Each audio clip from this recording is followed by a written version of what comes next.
Shalom, selamat pagi sahabat yang diberkati oleh Tuhan Yesus Kristus.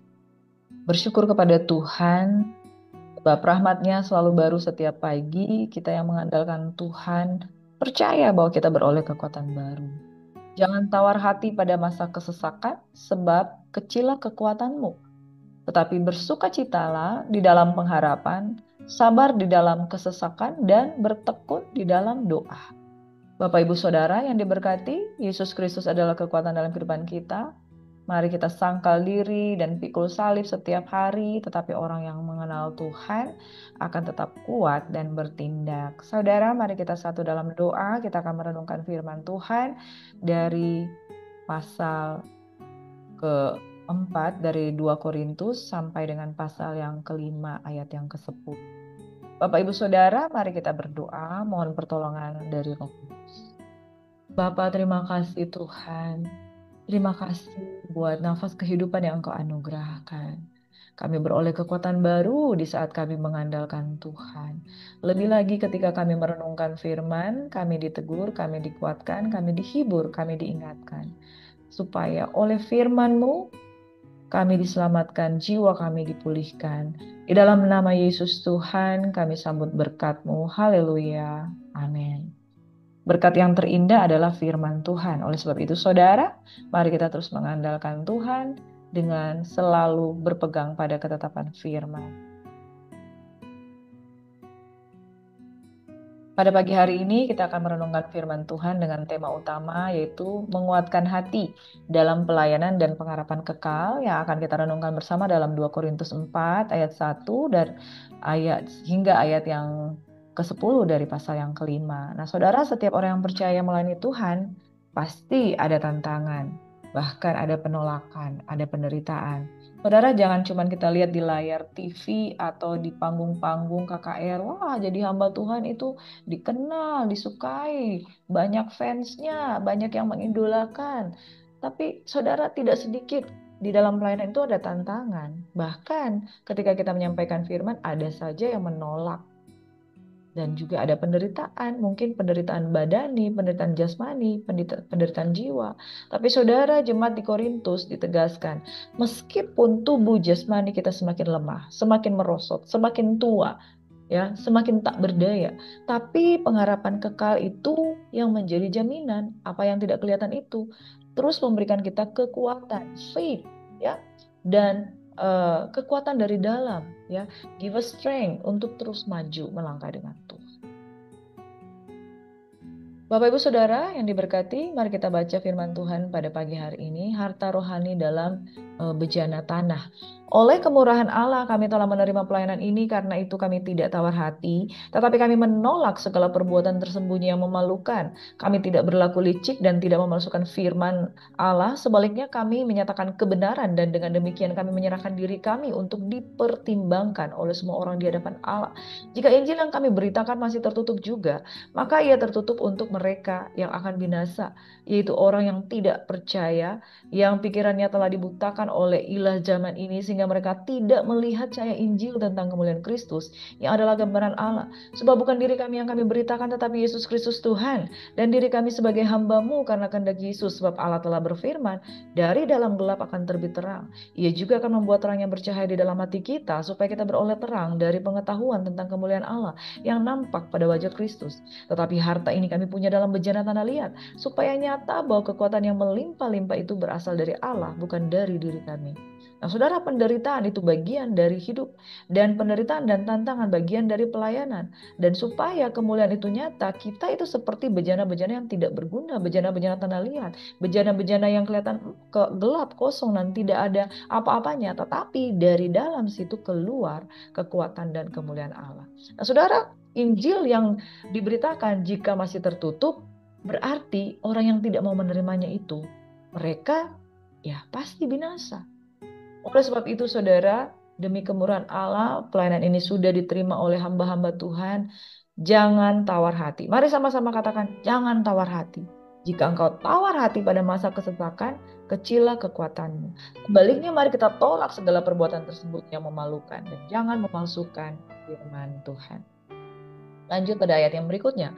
Di dalam segala hal kami ditinggal. namun tidak terjepit. Kami habis akal, namun tidak putus asa. Kami dianiaya, namun tidak ditinggalkan sendirian. Kami dihempaskan, namun tidak binasa. Kami senantiasa membawa kematian Yesus di dalam tubuh kami, supaya kehidupan Yesus juga menjadi nyata di dalam tubuh kami. Sebab kami yang masih hidup ini terus-menerus diserahkan kepada maut karena Yesus, supaya juga hidup Yesus menjadi nyata di dalam tubuh kami yang fana ini. Maka demikianlah maut giat di dalam diri kami dan hidup giat di dalam kamu.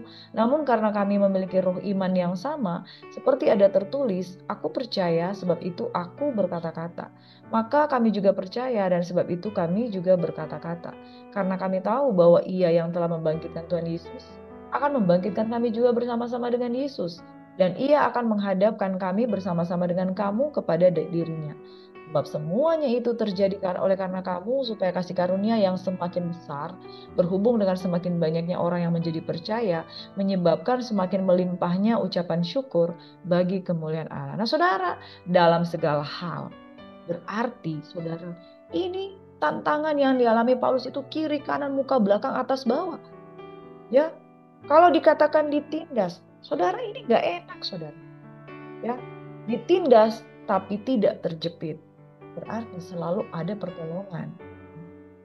Habis akal namun tidak putus asa. Habis akal karena segala daya sudah dipikir kita harus bagaimana, kita harus bagaimana. Karena masalah yang begitu banyak, tapi tidak habis akal.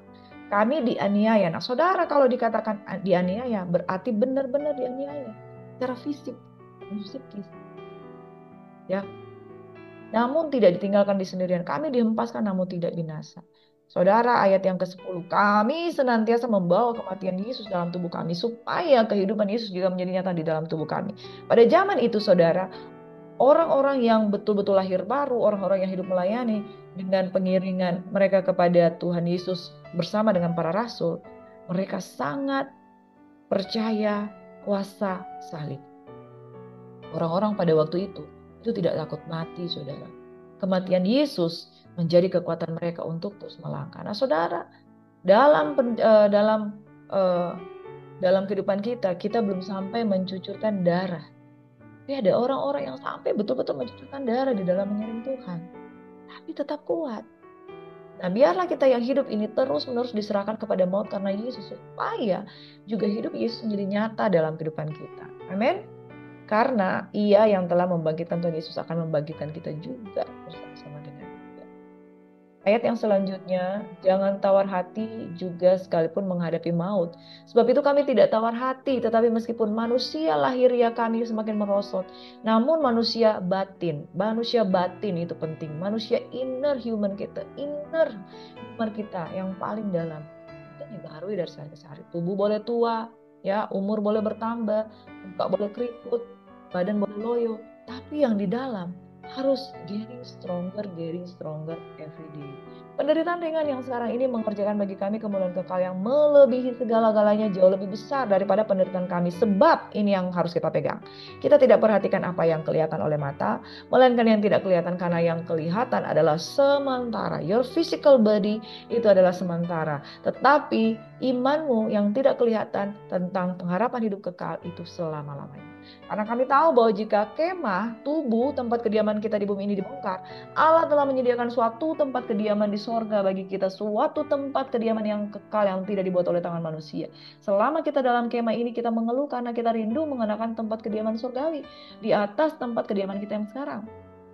Sebab dengan demikian kita berpakaian yang tidak kedapatan telanjang. Sebab selama masih diam di dalam kemah ini, kita mengeluh oleh beratnya tekanan, karena kita mau mengenakan pakaian yang baru itu tanpa menanggalkan yang lama, supaya yang fana itu ditelan oleh hidup.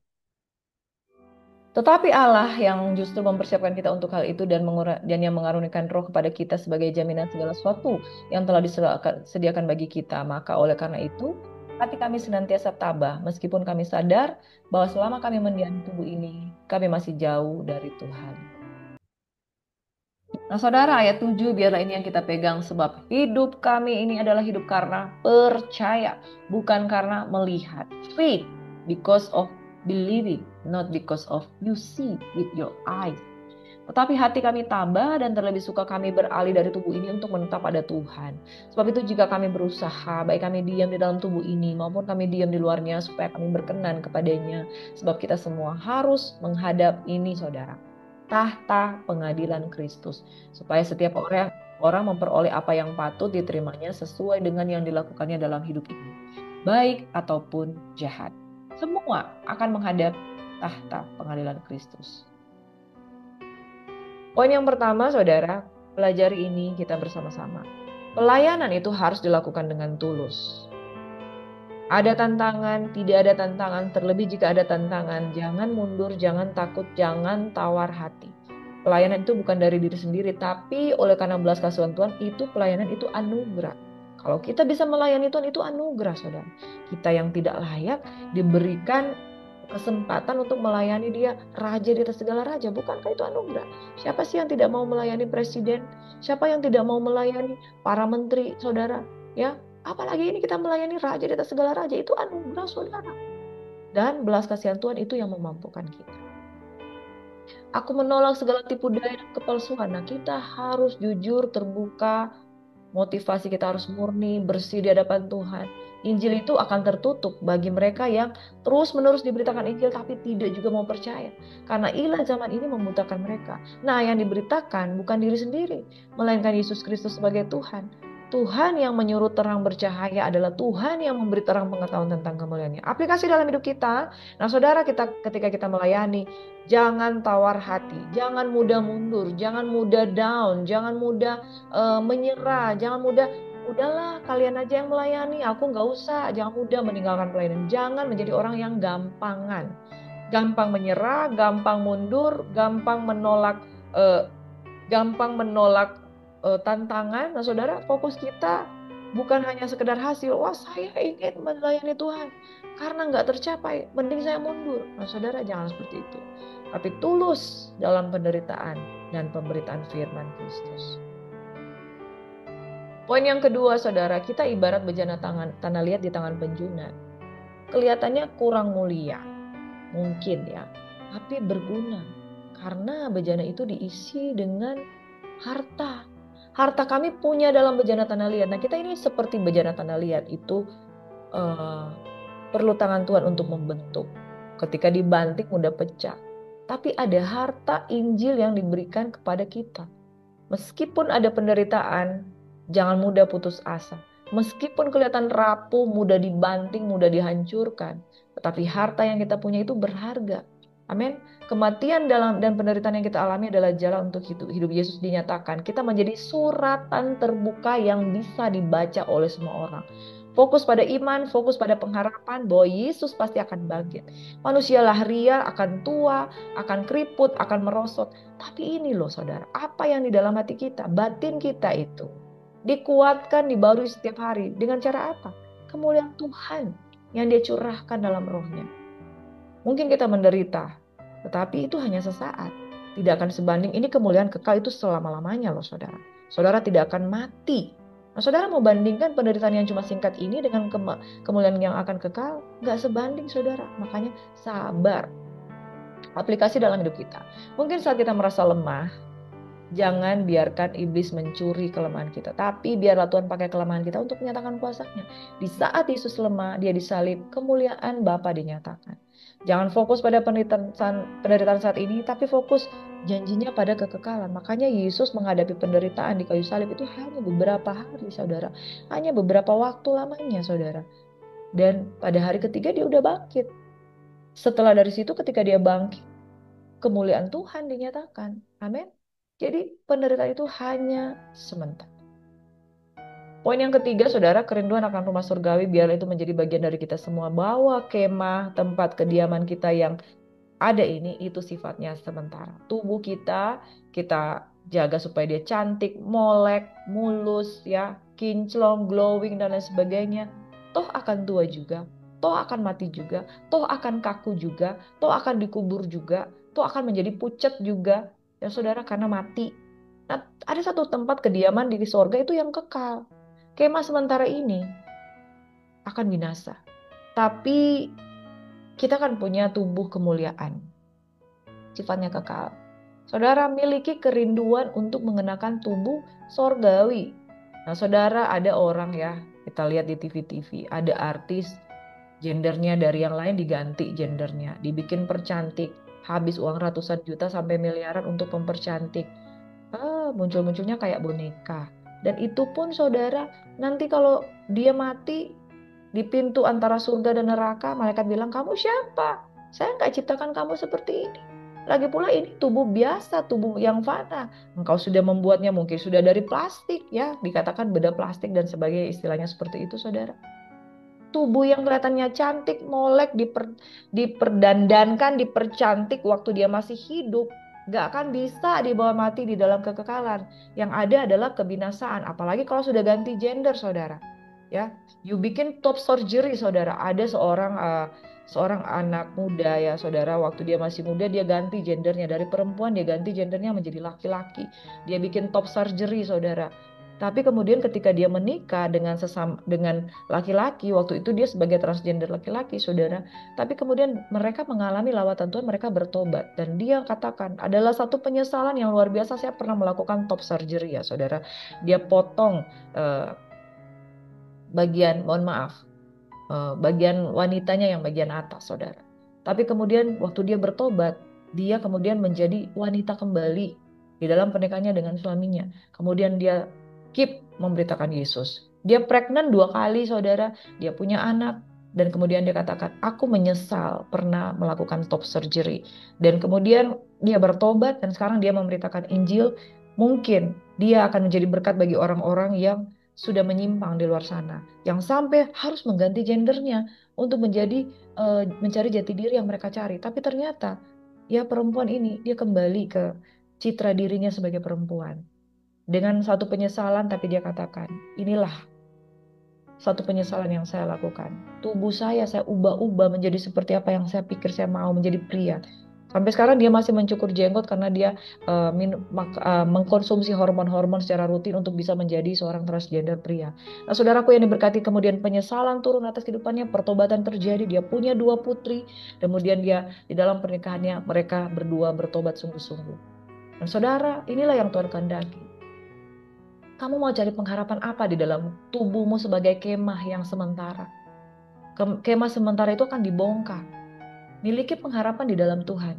Dan pasangan ini kemudian mereka bertobat sebagai laki-laki dan perempuan yang memang diciptakan Tuhan menurut citra Tuhan adalah laki-laki dan perempuan. Kemudian mereka meneruskan hidup mereka dalam pertobatan. Sampai saat ini mereka memberitakan Injil. Banyak orang LGBT yang dikuatkan oleh pertobatan mereka. Pertobatan, meninggalkan yang jahat, tidak tinggal di dalam satu kehidupan yang penuh dengan dosa. Baik tinggal dalam tubuh atau keluar dari tubuh, tujuan kita adalah menyenangkan Tuhan. Akan ada pengadilan Kristus. Tahta pengadilan Kristus, tahta saudara, bukan kursi hakim, bukan kursi biasa tapi tahta. Di sana dia sebagai raja, di sana dia sebagai hakim. Dan KPK, kursi pengadilan Kristus, dan tiap orang akan menerima balasan atas perbuatannya. Jangan kamu sesat. Apa yang ditabur oleh orang itu akan dituainya. Allah, Tuhan tidak akan membiarkan dirinya dipermainkan. Ada orang yang hidup dalam kemunafikan, mempermainkan Tuhan, sudah mengalami Tuhan, tapi sibuk berzina dan masih datang seolah-olah mau bangun hubungan dengan Tuhan. Bertobat saudara, akan ada pengadilan Kristus. Jangan sesat, Allah tidak membiarkan dirinya dipermainkan. Apa yang ditabur orang itu juga akan dituainya. Hidup ini hanya sementara. Mari hidup dengan tujuan kekal, menyenangkan Tuhan, dan bersiap untuk bertemu dengannya muka ke muka. Amin. Mari rindu akan kediaman di sorga dan tubuh kemuliaan di sorga. Nah, saudara, Paulus mengajak kita untuk tidak tawar hati di dalam masa kesesakan, tubuh makin merosot, pelayanan penuh tantangan, tapi kita tahu ini semuanya sementara. Katakan sama-sama, sementara. Akan tersedia apa yang kehidupan kekal yang Tuhan sediakan. Saudara, sudahkah engkau menghadapi pelayanan ini dengan hatinya Tuhan? Mari, kalau engkau merasa lelah dalam pelayanan, kuatkan dan teguhkan hatimu. Kalau engkau mengalami penderitaan dan tekanan, kuatkan dan teguhkan hatimu. Kembali pada pengharapan kekal dalam Kristus, bahwa ada satu kediaman di sorga. di mana kita akan tinggal bersama dengan Bapa, memerintah bersama dengan Kristus dengan tubuh yang diubahkan dalam kemuliaan. Mari saudara kita berdoa.